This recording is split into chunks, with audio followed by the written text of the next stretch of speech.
Welcome to our Real-World Evidence Forum on the National Evaluation System for Health Technology, or NEST, where we will continue to share our insights from our test cases as they are completed and provide overall updates on NEST and our future directions. As you can see from our agenda for the afternoon, we're going to talk about real-world data in various types of medical device studies. We have 3 deep dives on our test cases, bookended by 2 stellar panel discussions. There will be live questions and answer sessions, so please submit any questions you may have through the Q&A box. For our opening session, I'll provide a brief update on NEST, our commitments, our activities.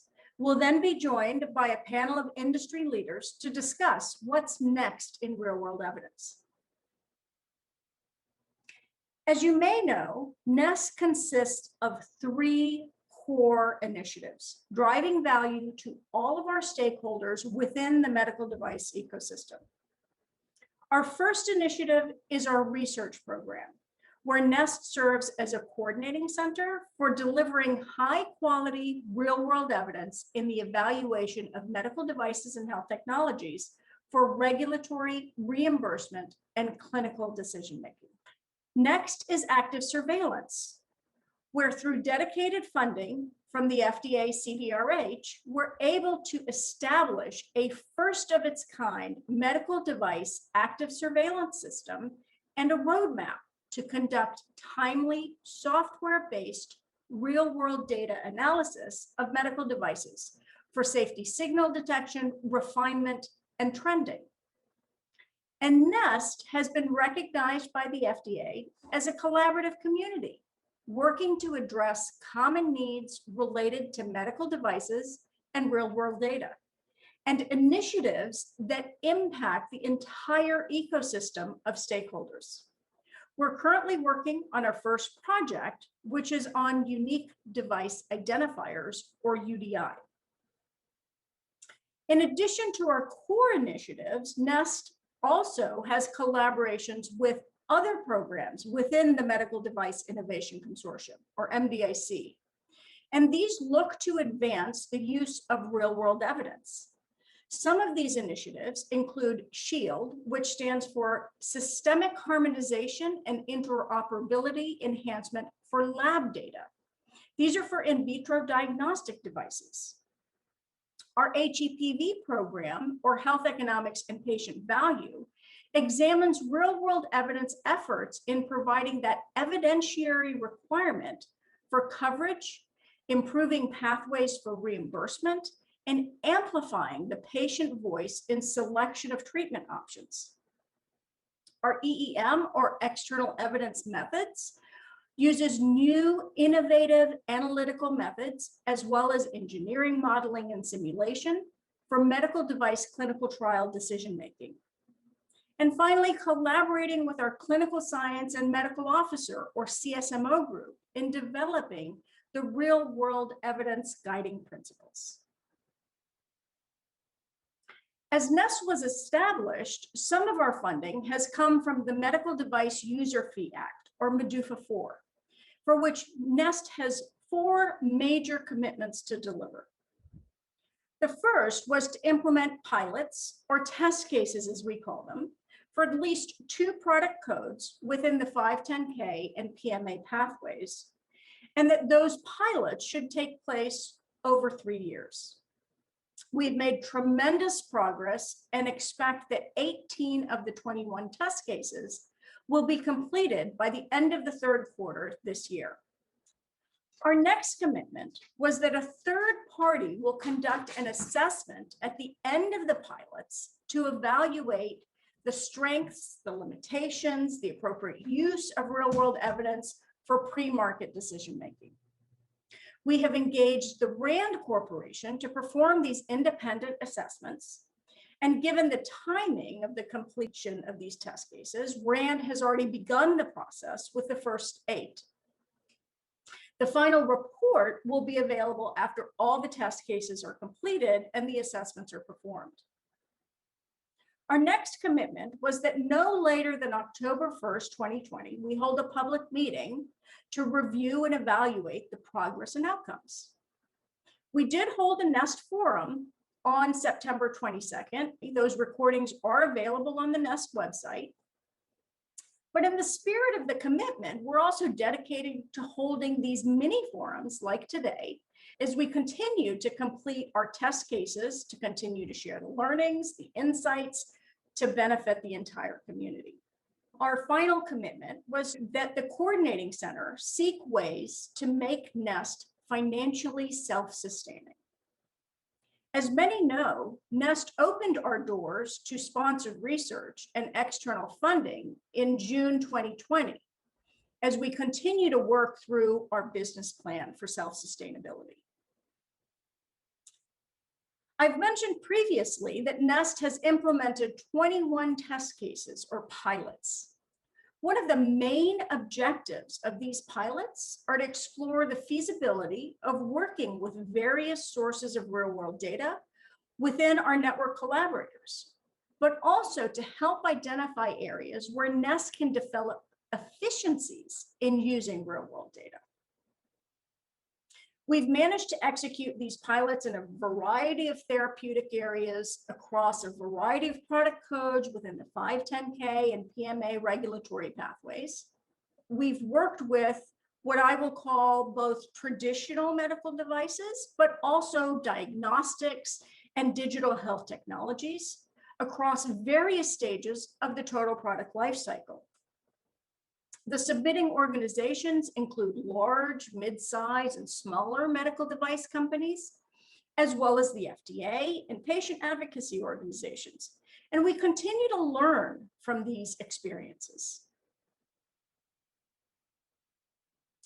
We've already learned about using real-world data in medical devices for regulatory reimbursement and clinical decision-making. For example, combining real-world data from collaborators with the manufacturer sales data that significantly facilitates site selection and case identification. Leveraging or maximizing the use of existing registries, which are rich sources of data within particular therapeutic areas. And their reporting systems alleviate approval process burdens. Identifying a common data model or being able to map different CDMs to a particular common data model can support not only automation of electronic health record data extraction, but also provide more robust data and linkage. This can also alleviate the burden of manual entry and duplicative validation. Certainly, natural language processing or NLP can accelerate data extraction, but being able to use the same NLP algorithms across our ecosystem tremendously assists in the standardization of unstructured data extraction.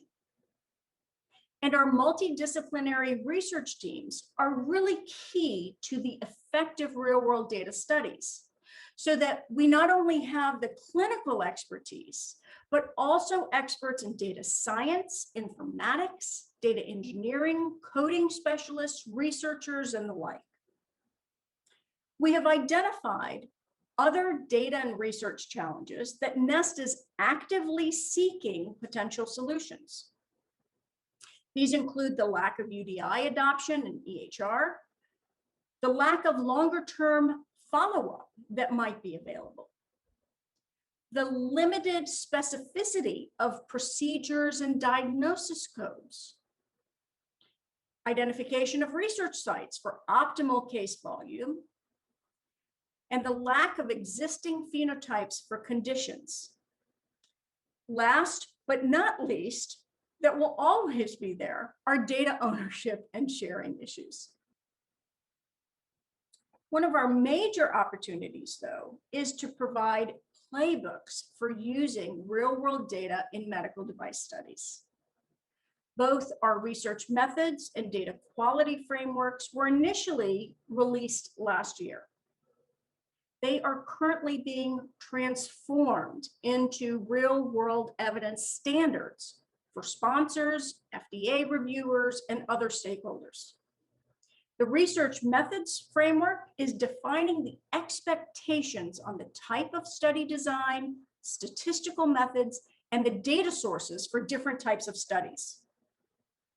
The data quality framework has pivoted to provide not only the data quality maturity models for EHR and claims providers, but to really set the standard for data quality depending on the purpose of the study to get to that fit for purpose. We have accomplished a tremendous amount of work, not only the NEST staff at the coordinating center, but our entire community. And it hasn't been just on our research and our commitments. We have made major strides in active surveillance, collaborative community, and one thing is extremely clear. We are a community. So, as we pivot, grow, increase our capabilities, it was really important that our mission and our vision reflect our North Star that is of, by, and for our medical device ecosystem. I am so pleased.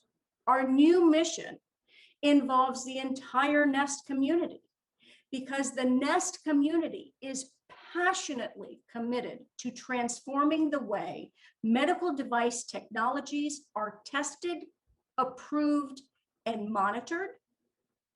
Our vision is that we envision a world in which people are empowered to make informed medical choices that enable patients to live their lives to the fullest extent possible.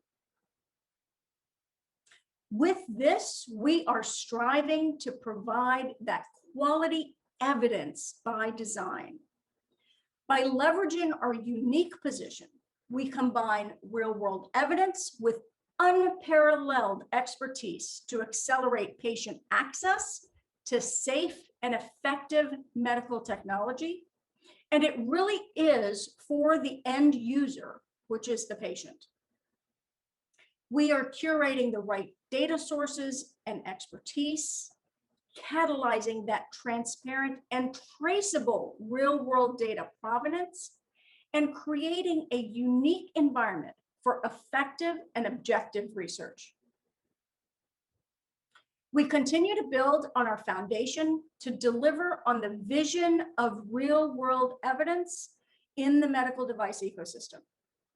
Certainly, we're completing our current obligations, but also expanding the diversity and the depth of our research network and data partners, as well as our in-house quality systems, infrastructure, capabilities.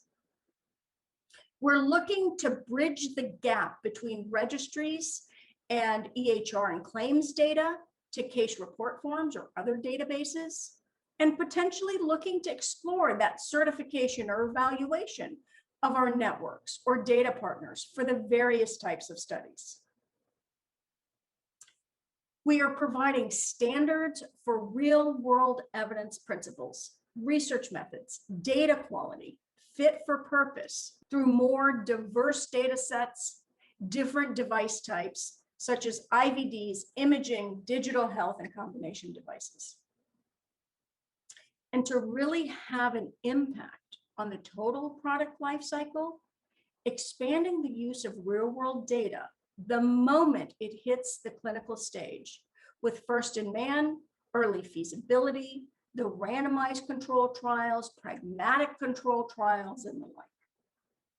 And finally, as we continue to create value, we are seeking to expand so that we're able to serve as the independent statistical arm for the analysis of distributed data, to broaden our active surveillance to support a wide range of evidentiary needs, and to continue to address the challenges in the ecosystem that include data linkage, interoperability, UDI adoption, and common data models. I'm thrilled to introduce our panelists for what I hope is an engaging conversation. Jennifer Kerr is the NEST Governing Committee MDMA industry representative.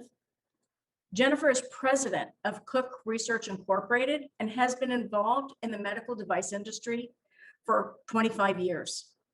She has served as an AMI industry rep, an ISO steering committee member, and currently represents Cook on the board of directors for MDMA. In addition to being a NEST governing committee member, Jennifer also serves on the MDIC Clinical Science and Medical Officer, or CSMO, Advisory Committee. Our next panelist is Danielle Miller, and Danielle is the NEST Governing Committee AdvaMed Industry Representative. Danielle is Vice President of Global Regulatory Policy and Intelligence at Roche Diagnostics. She has previously served as Regulatory Counsel for Roche, advising on worldwide quality and regulatory issues. She's also served as Regulatory Counsel for a major pharmaceutical firm and at a law firm representing food, drug, and medical device companies on regulatory issues. And last but certainly not least, we have Diane Wurtzberger, who is the NEST Governing Committee MIDA Industry Representative and NEST Executive Committee member, serving as Vice Chair. Diane is a Regulatory Affairs Executive at GE Healthcare and has over 25 years of experience in global regulatory and policy leadership in the medical device industry. She has demonstrated expertise in regulatory compliance, strategic planning, tactical execution, and establishing collaborative cross-functional partnerships. I am so thrilled to be a part of this esteemed panel. Danielle, I would like to start with you. And as NEST has been participating in the SHIELD initiative, and we're eager to join in other efforts related to diagnostics, which have been in the limelight this past year, with many being approved under an EUA. What role could NEST and real-world evidence play in supporting that conversion from EUA to 510K? Thanks, Sandy, for that question. As you know, access to data that reflects the real-world performance of diagnostics could be critical to really reducing the time that it takes to get evidence to support full 510K clearance or de novo clearance for these EUA diagnostic tests.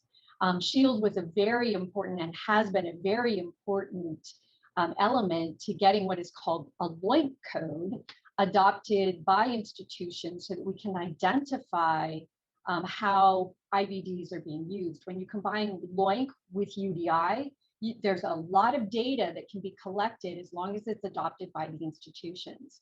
MDIC actually has been doing a project with FDA and with industry to see how we can use this real-world data, real-world evidence to support clearance through the de novo process of some of these EUAs already. So we're seeing that. As far as how the NEST network collaborators come into it, I think to the extent that the network collaborators have UDI and LOINC, they will be invaluable partners to industry in bringing these EUAs forward to either 510K clearance or de novo clearance. Right, and I think you kind of hit it of, in order to be valuable, you have to make that connection.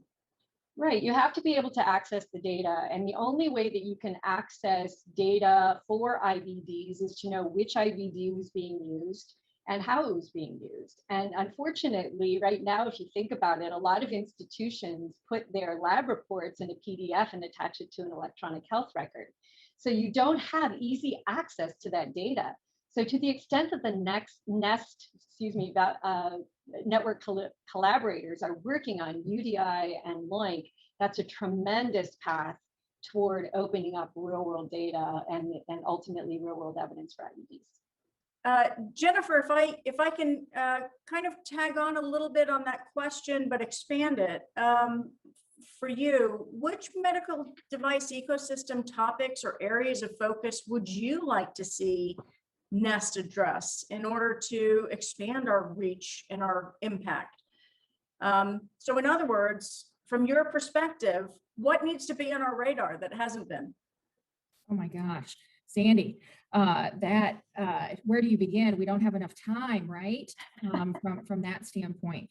I loved seeing your update slides that you shared prior to the start of our panel, and you began that process of bringing together these insights that have been really building over the past couple of years with those test cases. And you clearly lay out where the challenges are. And those are, to Danielle's point, those are not small things to overcome.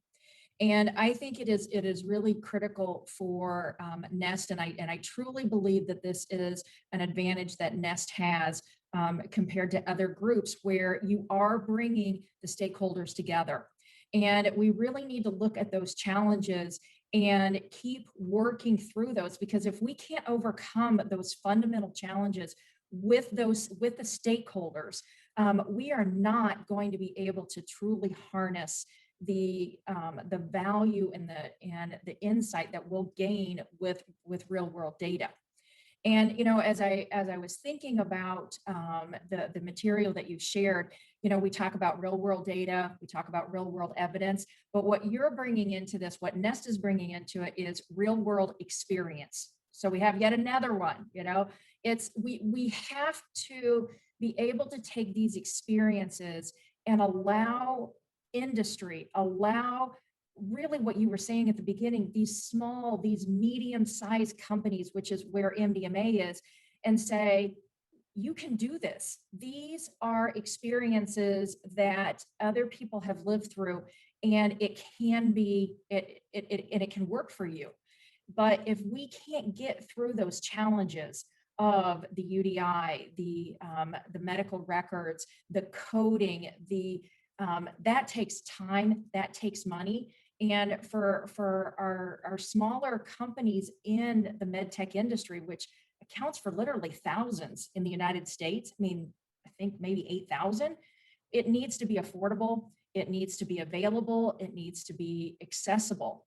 And that's where I think that again, NEST can continue to demonstrate the experience that is being gained from these test cases and keep translating it from, this was the pilot, here's the next phase of that test case, because we need to see those contemporaneous examples and those contemporaneous solutions where people will jump on board and go, we can do this. So that's really, again, we can come up with so many different areas to work in, but we've got to attack it so that more organizations can participate in this. And that's where I'd really like to continue to keep encouraging NEST to be. That's great. And I think, NEST's efforts to partner with other potential, other societies, other organizations, I think will really help in broadening our reach so that we can really be inclusive and meet those needs for the smaller and mid-sized device companies. Absolutely. Diane, again, kind of a similar vein. How do you see the development and use of real-world evidence in the imaging space? Are there particular pre or post-market priorities for imaging companies where you see that real-world evidence alignment, or where it adds value? Certainly, you've seen our test cases, and I think one of the big gaps has been imaging. Yeah, Sandy, thanks for the question. As you know, there hasn't been significant RCT activity for diagnostic imaging technologies like X-ray systems, CT, MR, ultrasound. Many of the large device innovators have longstanding established relationships already with these healthcare networks for collaboration on studies and access to data. So there's a bit of hesitancy, a bit of a lag, I think, in the excitement for the opportunity that NEST can bring. But I do say, you know, having said that, all of this, that the opportunity that NEST does offer is the ability to access multiple data networks at one time to source larger data sets that we may need, and bypass all the administrative burden, right, that comes with having to establish individual relationships and contracts, the cost and the time savings that we could realize in that. An example of this where I think it would really be of value and relevant is in the relation to digital health and AI innovations. Something like algorithm training and testing. There will be an increasing need to keep pace with the fast iterations that these innovations are taking off on, and access to larger data sets is going to be really necessary to validate that. And I think that NEST offers that opportunity. The research methodology framework and quality standards will be really important, not just to the imaging industry, but actually across all of the device industry. And I think that will be the future. Well, certainly digital health, you know, seeing the Digital Health Center of Excellence within FDA is an indication of where we might go. Having creation of artificial intelligence and machine learning as a program has within MDIC has certainly helped us. And let me just follow up, Diane, because you have been an inaugural governing committee member, and you've been involved with NEST since its inception. How has the industry's thinking evolved using real-world evidence? So early days, Sandy, I mean, honestly, I think the industry was in a watchful waiting mode. Right? We're watching those who were brave enough to take the first steps and dip their toes in the water. And those efforts have, I think, continued to define what the model is. So, you know, slow start, there were some delays, as you know, in staffing and contracting and logistics. So that, I think, all kind of slowed down from an industry perspective, our enthusiasm to embrace this right off the start. But I have to say, you know, the renewed focus and leadership, the new direction of NEST, especially last year with all the ramping up of activities, really has I think, motivated and incented the industry to start to really pay more attention, especially as was noted by my panelists here, the colleagues, the visibility that you're bringing to the test case results and transparency into the learnings coming out of those test cases. You know, we'll hear more about that later in this session, in this forum. That really is helping the industry broadly to understand what is the value of NEST and to create their own vision of how it will fit into their toolbox as they're bringing innovations to the market. So it has been an evolution. I think it's still, you know, it's still changing, but really, again, I can't emphasize enough the continued transparency is really critical. Following that, I think, you know, it was helpful to see FDA publish the report on those situations where they've accepted real world evidence in some of the decisions that they've made. It's going to be really critical to continue to bring visibility to data taken from a NEST, right, from NEST, from these test cases and beyond, right, and some of the relationships that you're establishing now, to show that there is opportunity and the agency is really relying on that data. They have confidence in the data coming out of NEST. I mean, I think that will really help drive the industry's engagement for sure. That's great. And Diane, thank you so much for acknowledging the accomplishments of the NEST team. I want to shout out to the whole entire NEST team that you know, came together along for the ride. Because you know, we were under extraordinary circumstances with the country and globally, and the teams did an amazing job to help move us forward with the new direction of NEST. So I couldn't be more pleased with the team and the hard work they did, and thank you for that nice segue so I could give shout out to the whole team for that. I appreciate it. Danielle, if I can circle back to you, and as we consider the potential uses of real world evidence across the total product life cycle, right? Whether it's pre-market or label expansion, post-market, surveillance, coverage, things of the like. What do you think is most valuable to AdvaMed members? How can Nest best demonstrate that value through either test cases or other potential initiatives as Nest continues to evolve? Thanks again for that question, Sandy. I think while surveillance is always important to industry, we have processes in place to make sure that our products are safe and effective and working the way that they're supposed to be working.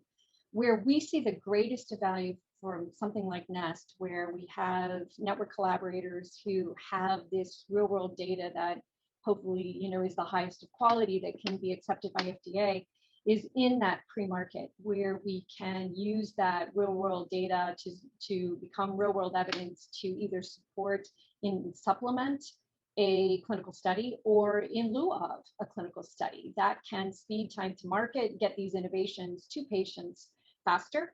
And that's important for all of us.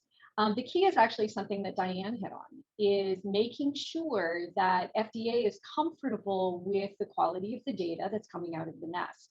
So as we look to Nest, where I would see things that Nest can do, a value is to do, I think, some of what you're already doing in terms of building your quality system, looking at what does it take to actually certify the Nest collaborators for the quality of their data, to make sure that we have the data elements that FDA needs, and frankly, to get that buy-in from FDA that the Nest network collaborators truly are good sources for real world data. So if we have that, I think then you get that automatic check mark next to someone that's a network collaborator within Nest, that yes, this is an institution that I can partner with to get good real world data, that I can make real world evidence that's going to support any submission that I have to the FDA. That's excellent feedback, Danielle, and something that we are striving to do within Nest to help move that is by socializing our pilot cases with the various OHT review groups for which these test cases might sit if they are regulatory submissions. And getting that feedback and being able to have the dialogue with various review groups on the strengths, the weaknesses, the challenges we might be having with those data sets, to get them comfortable, and as well for us to learn what's important so that we can really focus and provide that value. I really appreciate you bringing that up. I don't think you knew that piece of information, but thank you. I did not, and I'm very glad. I'm very glad. That's very important for us. And Jennifer, similarly, to AdvaMed, one of MDMA's priority areas is to ensure, that pre-market review process is more predictable, it's more transparent. And can you share some of the key hurdles you think Nest might be able to have an impact for that real world evidence, predictability, transparency in that pre-market space? Oh, absolutely. One of the areas that comes to mind is one of the future projects that you're working on, and that is, really defining what is fit for purpose, right? With all of us, we could sit here and have something different in our mind of what fit for purpose is. And that's challenging because it's all in the eye of the beholder. And Diane made reference to the FDA's release of the 90 examples of real world evidence. And if you haven't had a chance to go through the 183 pages of the document, I know that AdvaMed's working really hard on trying to summarize the different examples in there. But you can see that it's difficult to understand what are the trends in there? What are we learning from those 90 cases? And that's where, again, Nest can be contemporaneous. They can use these test cases which are happening right now. This is live, this is real world experiences. And, you know, I participated with you, Sandy, and others with FDA in talking about our test case. And again, we are in real-time conversations, and we need to keep encouraging and asking NEST support in having those conversations, bringing us together where we have those communities, those collaborative communities, where we can exchange those pressure points and people can hear it over and over again of, these are the challenges. If we want to get to point B over here, we need to understand what those challenges are. And again, that's where if we understand that and we're educating each other on those challenges, then it becomes easier to take a pre-market submission like Danielle mentioned in and know, okay, I can predict how this conversation is going to go. I can predict and understand that, okay, this is repeatable, right? And that it's being transparent, and that transparency can come in those conversations. So I can't emphasize enough the importance of those collaborative communities. You know, FDA right now, we can't have those ELPs, those experiential learning programs, which, you know I've participated in time and time again. You are creating those ELPs, you're creating those opportunities, and we've got to keep having those and removing the barriers to understanding, because that's where we're going to have industry look at it and go, this isn't as easy as I thought it was, but I can see people are working on it and that we are going to get there. So those are just some of my thoughts. I think those are excellent. Certainly we've been, as you mentioned, we've been thinking about it. Jennifer, you've mentioned, and Danielle and Diane mentioned the FDA report on the 90 examples. And how does the group see real world evidence, real world data? Certainly the profiles of using real world data, we have a lot of interest. That interest has risen significantly over the past 10 years. What future impacts do you see in real world evidence to continue to gain that traction? I'll go ahead and kick that one off, Sandy, if that's helpful.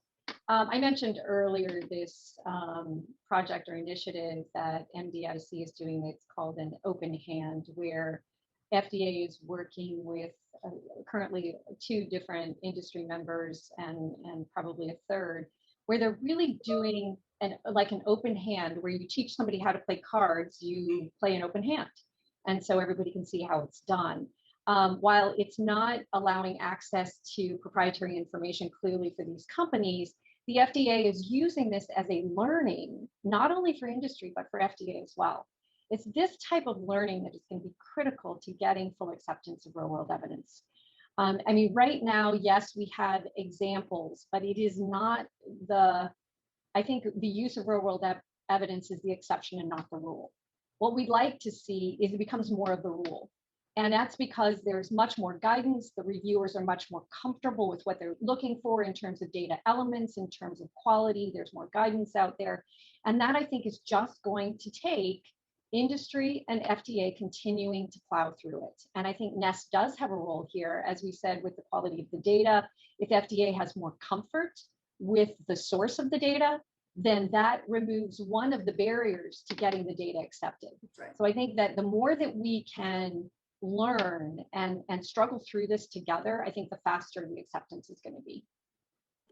Yeah, I agree. And I would just add on to what you said, Danielle. I think those points that you've made, that's going to be the differentiator for NEST, right? It is in the research methodology framework, the data quality standards, right? The learnings, the experiences Jennifer noted of what's coming forward, that I think will really carry this effort forward and really make the industry and the agencies, I should say, right? Not just FDA, but potentially even the payers more comfortable with this model and expedite, I think, really the acceptance of it.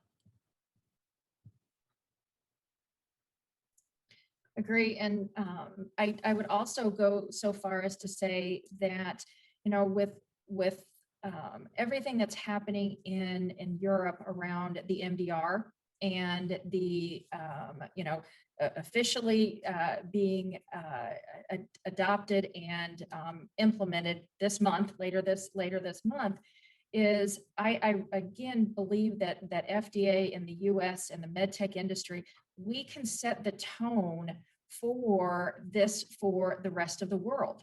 And being able to say that here are these methodologies that Diane, that you mentioned, and Danielle, where, you know, we get comfortable as a med tech ecosystem to say, we're going to use this data for pre-approval. And then over time, that continued surveillance in that product life cycle, and be able to demonstrate that to notified bodies, to the regulators in Europe, but also into APAC. And then that truly begins the process of transforming the availability of data, learning from the data, impacting ultimately patient care. And again, so I to your point, Sandy, you said, you know, what a wonderful time, what a great time to be here, and to be in this particular space, and being able to translate it truly from our experiences here and then globally. You guys have been fantastic. You know me, I say hashtag Nest rocks, but I have to have hashtag this panel rocks. You guys were rock stars. Such an engaging conversation, lots of things to think about too, for Nest to think about as we look for our next steps. I hope the audience enjoyed this panel as much as I did. And we will now answer any questions you may have in our live Q&A.